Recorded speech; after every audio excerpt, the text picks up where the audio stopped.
Hallo und ein ganz herzliches Willkommen auf meinem Kanal. Ja, heute treffen wir uns wieder auf meinem Balkon. Da war ich ja letzte Woche schon und habe euch meine Zitronenmelisse gezeigt. Und davon habe ich ja Zitronenmelissensirup gemacht. Und wie ich den gemacht habe, den zeige ich euch mal oben, den verlinke ich euch mal oben. Da könnt ihr gerne reinschauen, wenn ihr das möchtet. Heute aber soll es um meinen Basilikum gehen, weil heute möchte ich ein Basilikum-Pesto machen. Und da habe ich meine, meine riesige Basilikumpflanze und ob ihr das glaubt oder nicht, ich kaufe den immer im Supermarkt und dann steht er bei mir, also, hier, Wespe, geh weg. Und dann steht, Mann, geh weg. Und dann steht er bei mir auf der Fensterbank und dann gieße ich den regelmäßig morgens immer mit 100 Milliliter Wasser und so kriege ich den ganz toll über den Winter. Und dann, wenn es dann keinen Frost mehr gibt, so ab Mitte Mai, dann stelle ich den raus und dann gibt es so ein prachtvolles Exemplar. Ja, und das werde ich jetzt mal ernten, den Basilikum, und werde davon Pesto machen.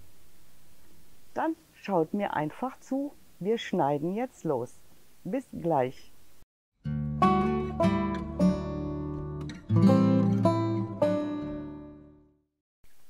So, dann geht es los. Und wenn ich Glück habe,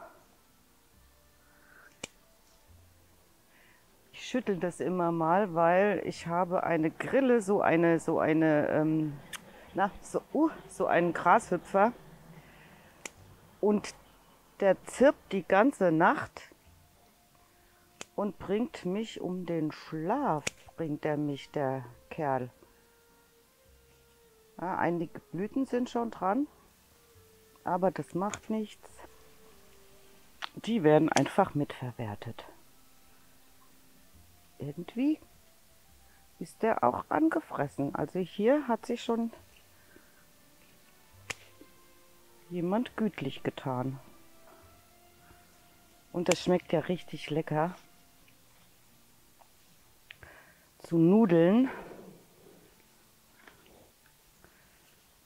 Spaghetti mit Pesto. So, also hier war die Grille jetzt nicht. Ich gucke schon alles durch hier immer, aber ich habe sie bis jetzt noch nicht entdeckt. So, den Rest lassen wir stehen. Der kann weiter wachsen. So, ich glaube, das wird reichen fürs Pesto. Dann sehen wir uns gleich wieder. Bis gleich. Dann legen wir mal los mit unserem super leckeren Basilikum-Pesto. Ja, ich habe jetzt das Basilikum erstmal schön gewaschen. Man weiß ja nie, welche Insekten da drauf gesessen haben oder noch drauf sitzen. Jedenfalls habe ich die jetzt alle gewaschen und jetzt kommt natürlich die Fleißarbeit, die Blätter alle schön zu entfernen. Das ist aber die meiste Arbeit und der Rest, der ist wirklich in ein paar Minuten erledigt. Und ich finde, das Basilikumpesto, das ist so viel leckerer wie das gekaufte. Schon fertig. Ich nehme jetzt immer Cashewkerne. Ihr könnt natürlich Walnusskerne nehmen. Ihr könnt auch Pinienkerne nehmen. Pinienkerne, das schmeckt mir auch sehr gut, aber ich vertrage den nicht. Ich habe da irgendwie, reagiere ich da allergisch drauf, weil meine Lippen, die schwellen dann immer so an und ich kriege dann immer so Bläschen auf den Lippen. Also ich greife da lieber zu Cashews. Aber ihr könnt die Nüsse nehmen, die ihr wollt. Und die Cashewkerne, da brauchen wir 2 Esslöffel davon. Die werden jetzt in der Pfanne angeröstet. Und ja, immer mal hin und her schwenken. Ihr müsst aber dabei bleiben, unbedingt, wenn ihr Nüsse anröstet, weil das geht so schnell. Also eben noch gut und in der nächsten Sekunde sind die dann ganz schnell verbrannt. Also immer dabei bleiben und immer die Pfanne so ein bisschen schütteln und dann geht es auch ganz schnell. Ihr müsst da auch kein Öl dazugeben, sondern die Nüsse einfach in der trockenen Pfanne anrösten. Dann gebt ihr die Nüsse in eine Schale und stellt sie dann beiseite, dann können sie so ein bisschen auskühlen. Dann brauchen wir noch 125 Milliliter gutes, natives Olivenöl. Natürlich brauchen wir auch Parmesan und am besten ist es, wenn ihr den frisch reibt, dann hat er noch so ein ganz tolles Aroma. Da brauchen wir 50 Gramm Parmesan, der wird gerieben und dann auch beiseite gestellt. Wenn ich mir überlege, wie alt diese Küchenmaschine ist, die ist von Braun noch, die habe ich seit über 35 Jahren habe ich die und ich muss sagen, die funktioniert immer noch und hoffentlich noch lange. Die ist echt super. Ja, und dann brauchen wir noch 3 Knoblauchzehen, also in Pesto, in Basilikum Pesto muss Knoblauch rein, unbedingt. Wenn ihr keine solche Küchenmaschine habt, dann könnt ihr das Ganze natürlich auch mit einem kleinen Mixer machen oder ihr habt einen Pürierstab, damit geht es eigentlich auch ganz gut. Also das Basilikumpesto schmeckt ja klassischerweise immer super zu Nudeln. Also Spaghetti mit Pesto, Basilikumpesto ist ja, also es schmeckt immer gut. Aber auch auf geröstetem, knusprigen Weißbrot schmeckt es sehr lecker. Und auch zu Fisch oder Fleisch. Also da hat man wirklich viele Möglichkeiten und ich finde es immer wieder lecker. Wenn euch mein Video gefällt, freue ich mich natürlich sehr über ein Like oder ein Abo und vielleicht drückt ihr sogar die Glocke, dann verpasst ihr keines meiner Videos mehr und da würde ich mich natürlich sehr drüber freuen. Ja, Basilikum ist nun eingefüllt, jetzt kommen die Knoblauchzehen dazu und jetzt wird alles kräftig durchpüriert.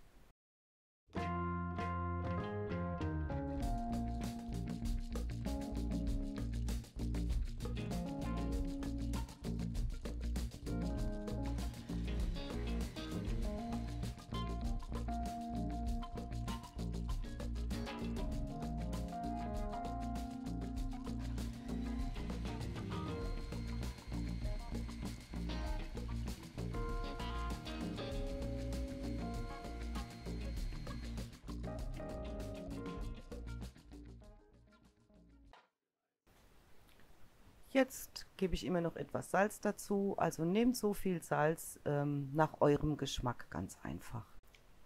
Jetzt kommen die gerösteten, in meinem Fall Cashewkerne dazu und das Ganze wird jetzt auch nochmal kräftig durchgemixt.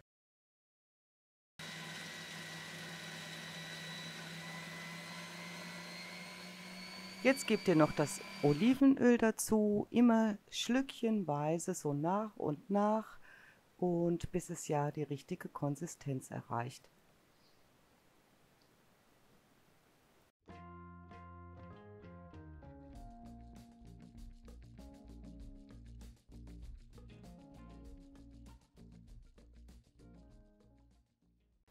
Jetzt zum Schluss wird noch der Parmesan untergehoben und wenn euch dann die Konsistenz gefällt und das Pesto schön cremig ist, dann könnt ihr es nochmal abschmecken, ob noch ein bisschen Salz fehlt.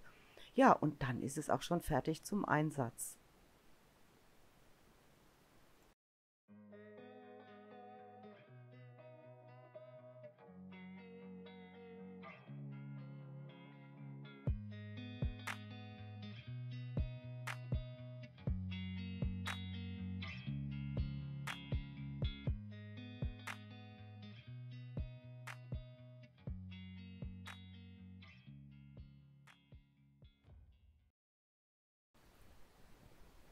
In meinem Fall hat jetzt kein Salz mehr gefehlt und Konsistenz und ach, das hat so toll gerochen. Ich glaube, ich mache heute Abend Spaghetti.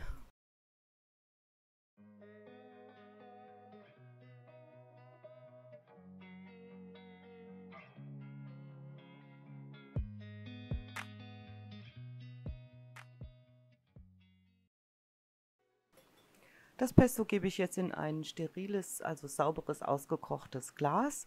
Und dann fülle ich immer noch so ein bisschen oben noch ein bisschen Olivenöl auf, nur so einen halben Zentimeter, also dass das Pesto gut bedeckt ist.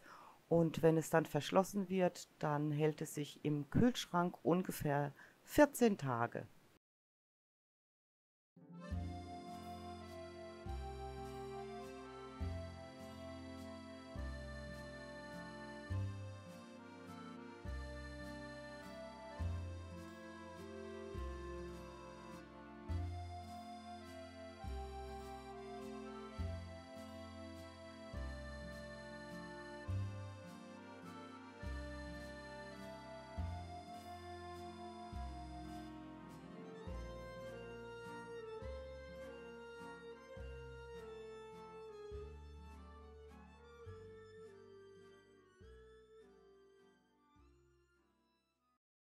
Ich hoffe, es hat euch Spaß gemacht, mir über die Schulter zu schauen, und ich freue mich, wenn euch mein Video gefallen hat. Dann sage ich vielen lieben Dank fürs Zuschauen und bis zum nächsten Mal. Tschüss!